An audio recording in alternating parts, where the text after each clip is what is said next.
Hi there, my name's Caitlin Bandy and this is my channel Bandy's Books, and today I am here to do my November wrap-up. So November was a pretty decent reading month for me. It was maybe slightly slower than some of my best months, but it was also not my worst month either.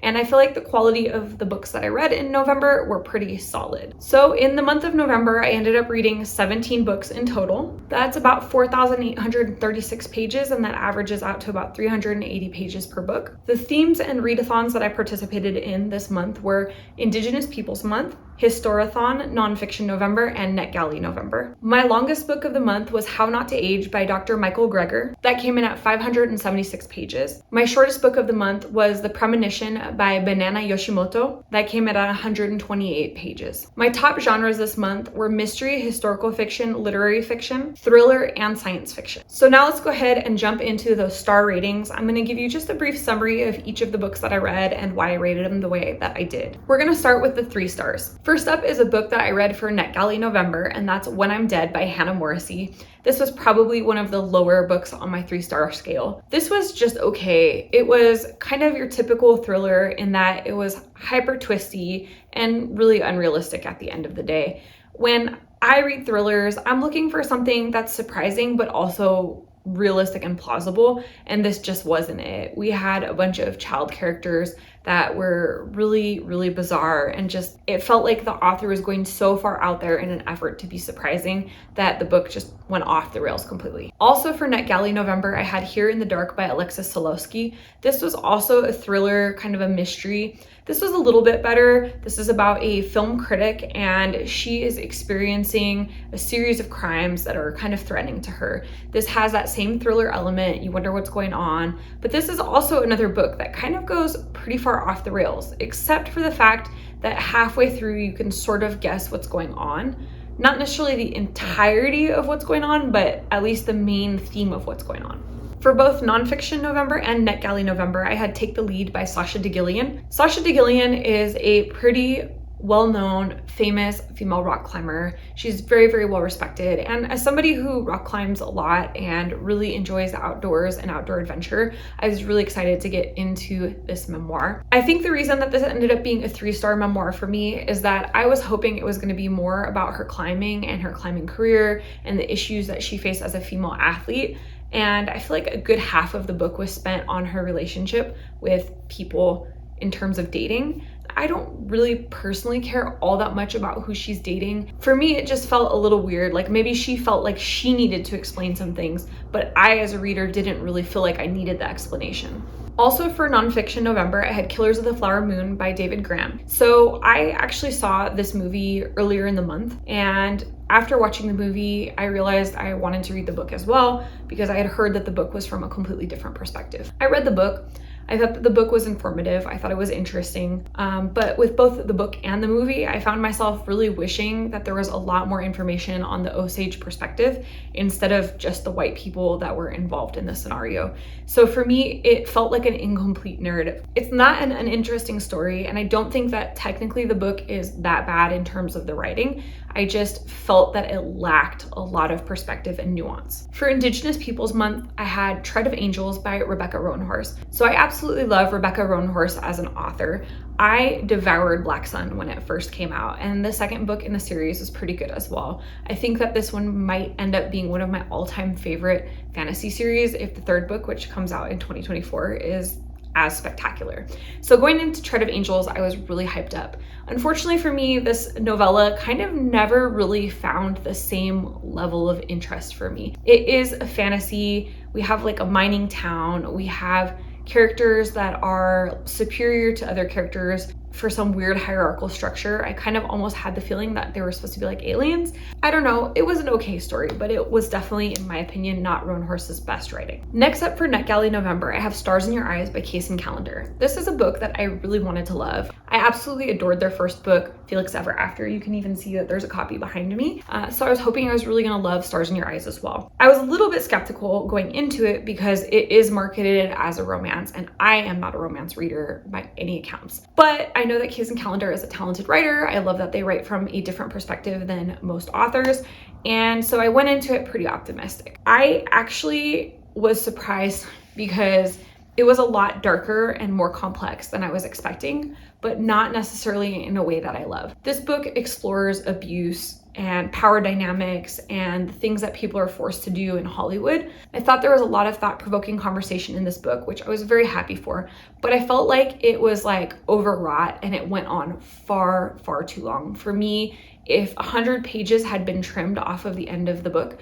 I think it might have been a better book. And it could have concluded the same way. I feel like you could have just took out a couple chunks and it would have been heavy, but not like drive you into the ground heavy, if that makes sense. And the last of my 3-star books, both for NetGalley November and Historathon, was Above the Salt by Katherine Vaz.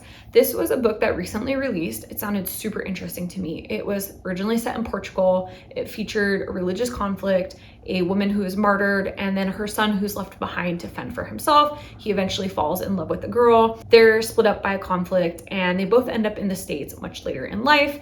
They reconnect. There's just one problem. She is already promised to another man. I know that there is supposed to be a romance element in this, but I was expecting a lot more historical fiction and exploration of religious conflict, martyrship, and then how these people end up in the United States. What I got instead was basically one small chapter explaining how this young boy's mother became a martyr, a tiny little blurb about religious conflict, and then fast forward to the United States and all this angst about their relationship.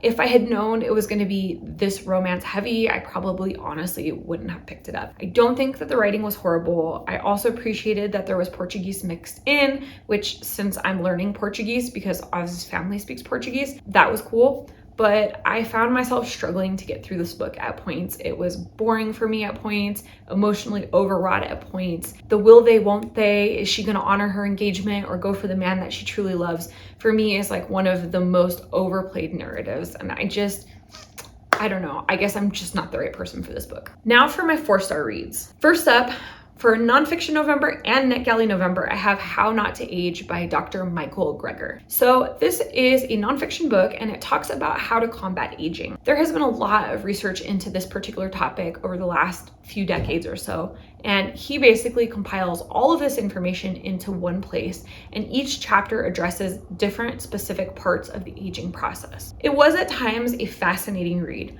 but it was also at times incredibly heavy and overly complex. Most people that are picking up this type of book are laymen. They're not medical professionals. And so going into extremely complex breakdowns and discussions of all these medical topics makes it really hard for the average person to digest all of what's being said. I feel that I'm a fairly medically literate person, and I still found myself struggling at points with this book. I also found it really difficult because he kept referencing all these different studies. And while that's great to have all of those references because it's important to cite your work and know where all your research is coming from, I felt like the way that it was presented in the book sometimes detracted from what I was reading. So overall, I think it's an important topic. I think the book was well researched. I just think it needed editing, and I think that it would have really benefited from an editor specifically that knows how to take very dry factual information and make it a little more interesting. Then for NetGalley November, I have The Premonition by Banana Yoshimoto. So Banana Yoshimoto is an author that is apparently quite famous, but not an author that I had ever read previously. I happened to see this on NetGalley as an audiobook, and I thought I would give it a try. This was a really interesting read for me. I didn't have any idea of what I was getting into, a completely blank slate, never really heard much about this author before, so I had no kind of preconceived notions.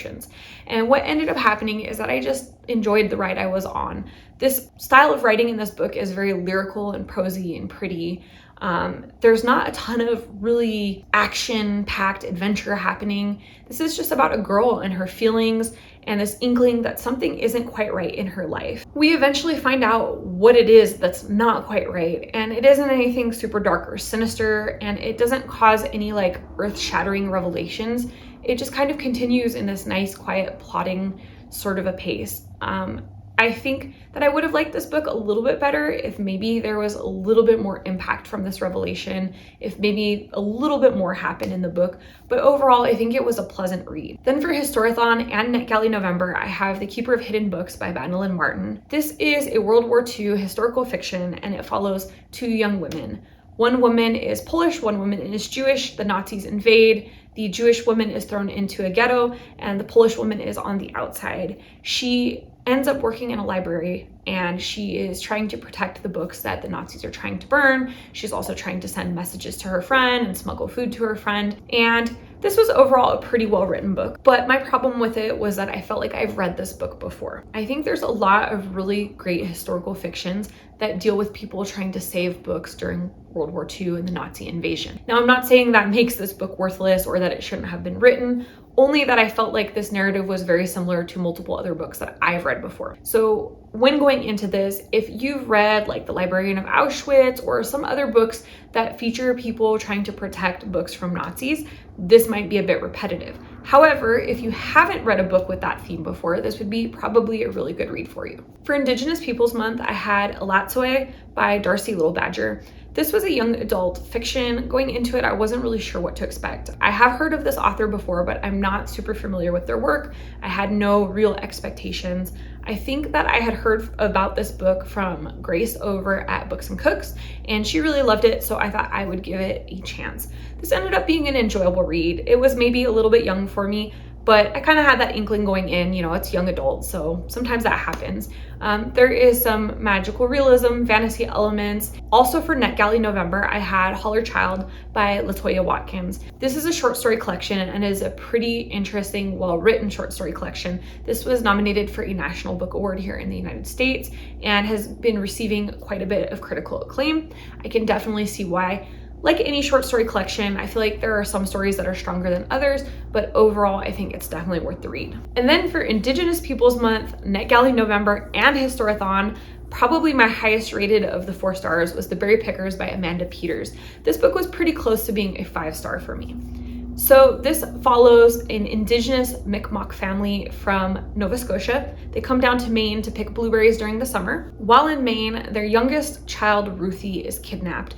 This leaves her parents distraught, and in particular, her older brother, Joe, who is the last person to have seen her, deals with the trauma of her kidnapping for like the rest of his life. In another part of Maine, we have a young girl named Norma who is dealing with a neurotic, extremely strict mother who wants to control every single aspect of her life, and she just doesn't really understand why her parents are the way they are. This book was really interesting because in the first chapter, the author lets us know what's going to happen. The big reveal is not a big reveal because it's not a surprise. What the surprise is how we got to that big reveal and how all of the characters deal with the information as they learn it. This was a really emotional read, and I think one of Peters' strongest points in this book was the way that she handled complex characters. We have characters that do some horrific things, but she's able to write them in a way that kind of makes you understand what they were going through. It doesn't make what they did right, and it doesn't make you condone what they did. You don't feel sympathy for them necessarily, but you do understand what happened. I think that is a real skill. I also loved the way she handled grief and loss and hope, and you know how some characters are able to give up hope and other characters hold that candle, you know, of hope forever. This book really shined in the way that it dealt with emotional complexity, and I definitely think I would recommend this to pretty much anyone. And finally, we have our 5-star reads. I have 4 5-star reads this month. First up, I have I Who Have Never Known Men by Jaqueline Harpman. This is a book that was translated from French to English and has been receiving a bit of hype recently. I can see why. We have a weird scenario. There's about 40 women. They're trapped in a cage. There are guards outside of the cage. The guards never communicate with the women. The women are fed. They're given water. They have things to take care of their basic needs. They're not mistreated at this point in time, although they were whipped at one point. And we have a young girl who is much, much younger than everybody else in this cage. And we really have no explanation for why they're there. Nobody knows why they've been locked in this cage. Nobody knows how long they've been there, how long they will be there for. Nobody knows what's going on in the outside world. And we have this sort of slowly unraveling mystery about what this situation is. Is this dystopian world? Is this like a sick, sadistic person that's just captured these 40 women? And the main character is finding out that information as we, the the reader are finding out that information. So it's kind of cool that it's revealed to both people at the same time. This book does have a very ambiguous ending, so if you do not like that, then this isn't going to be the book for you. But if you like things that are descriptive and interesting and thought-provoking, and you don't need a concrete finish, you might enjoy this book. Next up is a book that I read for Indigenous Peoples Month and Nonfiction November, and that's Fresh Banana Leaves by Dr. Jessica Hernandez. This is a book that is about the intersection of climate change and conservation of nature and Indigenous practices and cultural beliefs. Hernandez talks about how the current conservation and green energy efforts are really exclusionary towards Indigenous communities. She talks about the fact that Indigenous communities have in fact been protecting nature for many hundreds of years, and they have a wealth of resources and information, and they have unique perspectives on how to make the earth a better place. She points out though that Western academics often don't take those ideas seriously, and that unless you have a PhD from a well-known university, your ideas are kind of dismissed as unimportant. I thought that this was a fascinating book. It was really well written. I thought that all of her points about the exclusion of Indigenous people from the table of, climate change and conservation and things like that was very, very valid. I also thought that her discussion of elitism in academics was really interesting. And most importantly, I thought her discussion of Indigenous practices throughout the world and how to conserve nature was also really, really interesting. I think if this is a topic that really interests you, this book and Braiding Sweetgrass are two books you could read back to back and really get a wealth of information on this subject. Also for Indigenous Peoples Month, I have Five Little Indians by Michelle Good. This is a book that follows 5 Indigenous characters in Vancouver. All 5 of these young people have survived a church-run residential school in British Columbia, Canada. They have both physical and mental scars from the treatment that they received at the hands of the priests and the nuns there. And we see them as they struggle to assimilate into a seedy downtown portion of Vancouver. It is a dark, depressing story, but it is also one that's very important and based in reality. Good wrote this book based on some of the experiences that her grandmother faced in an actual residential school. I think that this book is especially important because genocide happened against First Nations and Native peoples in North America. And one of the things that I think people often forget is that genocide isn't just killing off people, it's also erasing culture and heritage.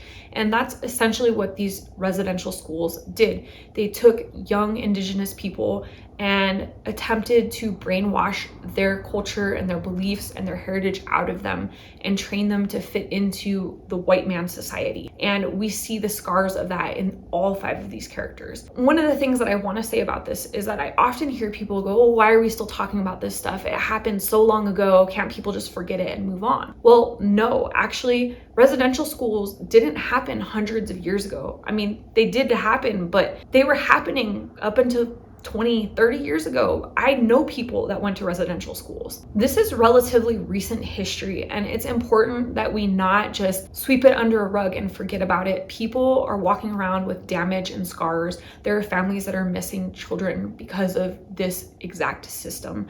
And I think that this book causes you to understand the horrors and the trauma and experience a bit of sympathy and empathy for people that went through these things. I can't imagine that anyone would sit down and read this book and not walk away wanting to make sure that residential schools are things that never ever happen again. And my final 5-star book was also for Indigenous Peoples Month, and that was Bad Cree by Jessica Johns. So I'm a sucker for magical realism. I'm also a sucker for a good horror story, and this had both of those elements. We have a main character who is having these extremely realistic dreams, and then she actually wakes up and elements of those dreams are real. She one time wakes up holding a crow's head. One time she wakes up feeling like she's drowning in a lake, and her phone is actually like somehow mysteriously showing the location of this lake. There's all these weird things that are unexplainable, and she decides that she needs to go home.